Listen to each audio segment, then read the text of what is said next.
Hi friends, இந்த video வந்து பார்த்தீங்கன்னா 3 டேஸ்க்கு முன்னாடி எடுத்தது. அன்றைக்கி வந்து சடனாக தஞ்சாவூர் போகிற மாதிரி ஆயிடுச்சு. அதனால் வீடியோ வந்து அப்லோட் பண்ண முடியல. கோதுமை மாவு வச்சு ஒரு சிம்பிளான ஸ்நாக்ஸ் ரெசிபி தான் பண்ணியிருந்தேன். 1 கப் கோதுமை மாவு, கொஞ்சமாக வந்து சால்ட் வந்து டேஸ்ட்டுக்காக. 1 கப் கோதுமை மாவுக்கு வந்து பார்த்தீங்கன்னா 1/2 கப் சக்கரை வந்து சரியாக இருக்கும். நீங்கள் வந்து நாட்டு சர்க்கரையோ இல்லாட்டி பொடிச்ச வெல்லமோ எது வேணாலும் எடுத்துக்கலாம்.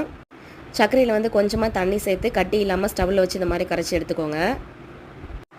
கரைச்ச சர்க்கரை தண்ணியை மாவில் வந்து கொஞ்சம் கொஞ்சமாக சேர்த்து கட்டி இல்லாமல் பிசைஞ்சிக்கணும். இது வந்து பார்த்திங்கன்னா ஒரு ஸ்வீட் போண்டா மாதிரி தான் பண்ண போகிறோம். ஸோ அதனால் வந்து ஒரு போண்டா போடுற கன்சிஸ்டன்சிக்கு வந்து மாவு வந்து நம்ம நல்லா பிசைஞ்சிக்கணும்.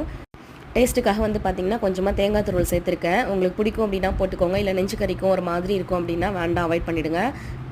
மாவு வந்து பார்த்திங்கன்னா இந்த மாதிரி கன்சிஸ்டன்சிக்கு இருக்கணும். எண்ணெய் நல்லா சூடானதும் குட்டி குட்டியாக போண்டா மாதிரி கிள்ளி போட்டுட்டு ஈவனாக வந்து பார்த்திங்கன்னா எல்லா பக்கமும் கோல்டன் கலராக ஆகிற வரைக்கும் பரட்டி விட்டுட்டு நம்ம அதுக்கப்புறம் எடுத்தோம் அப்படின்னா போண்டா ரெடி ஆகிடும்.